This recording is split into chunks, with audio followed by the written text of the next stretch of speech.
Hey dudes, welcome to Two Dudes Talking. I'm DJ Schroep. I'm Dustin Ovitz, drinking whiskey. And welcome. It is Thirsty Thursday. We both got our drinks. Hopefully you're watching with yours. I am drinking what they call a Michael Jordan Gatorade and vodka. I'm doing straight whiskey, a little Glenfiddich. It's delicious. Nice. We're going to talk about Overeem Harris this Saturday.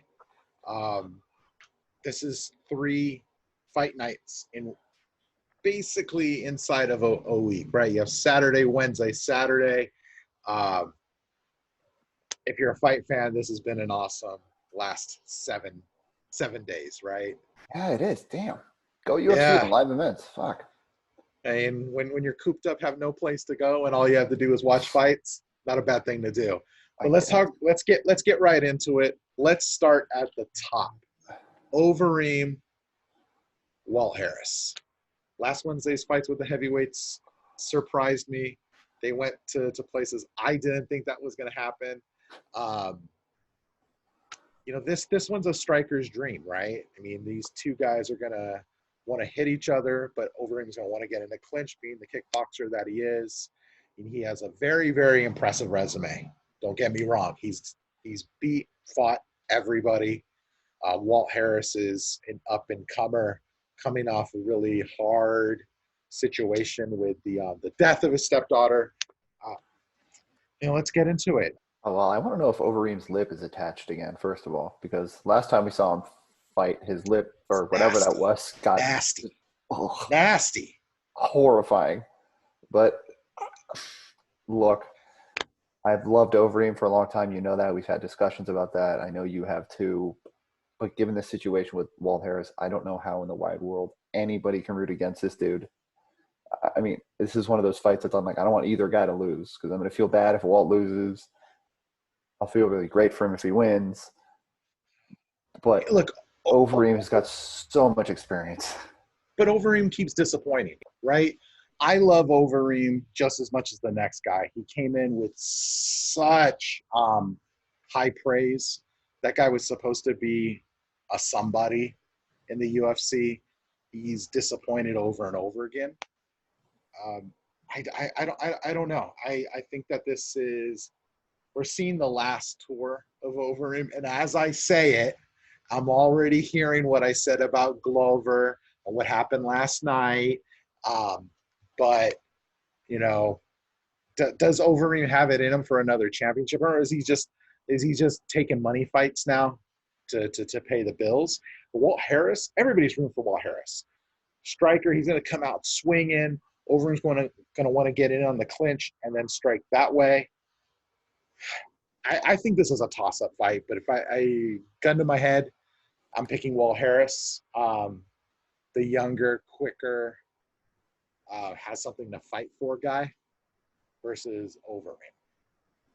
Yeah, I mean, again, I don't want to pick against Walt, and I agree with you that Overeem was supposed to be like the heavyweight division for a while. Never really worked out. The guy that destroyed his lip, by the way, was Streak, the guy that just got blitzed. Rosenstrike. Whatever. The guy that just got annihilated by Ngannou's bazookas. Really needs to change his name. Such a great nickname. So, I don't know. I guess I'll go just to change it up. I'll take Overeem. I'll take a knockout. I'll take it. What do they call him? The P-head. The P-head. I'll take a knockout in the third round. Why not? Just to be different because you took Harris, so I'll go the other side. I'm going Harris to 1.5-ish. A second round knockout? Yeah. He's going to get the win over the P-head. Look, again, like I said, I can't root against Harris, but because you took Harris, I'll just take the other side of the coin. And I say P-head with a bunch of love and a bunch of fear from that big, monstrous man. The next fight, Claudia Gadelha and Angela Hill. Angela Hill being a tough alum. Another one from a season that I worked on.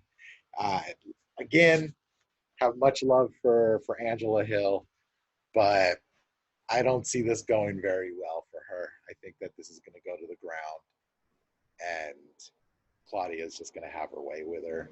Hopefully Angela's, working on her takedown defense. I hope Angela brings her floaties because Claudia's going to take her down to deep water and Yeah. either ground and pound or work submission for 4+ minutes if she can get it down there that quickly.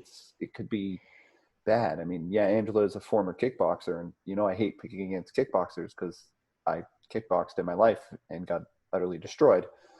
But yeah, it's kickboxing versus jiu-jitsu, and as proven in early days of the UFC that you watched and I watched, jiu-jitsu has won. So, we'll stick with the stat on that one and say, black belt or second degree black belt in jiu-jitsu, whatever she is now.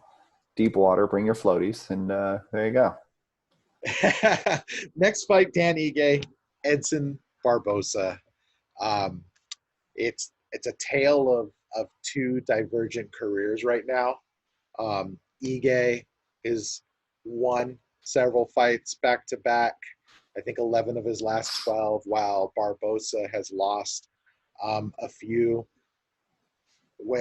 But as you pointed out in the pre-show, I mean, Ige hasn't really fought anybody.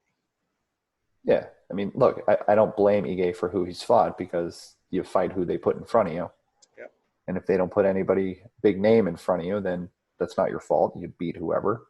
But given Barbosa's recent history, where he's lost 4 out of his last 5 or 4 out of his last 6, like I said earlier, I think this is a goodbye fight for him. If he loses here, it might be like you're done in the UFC.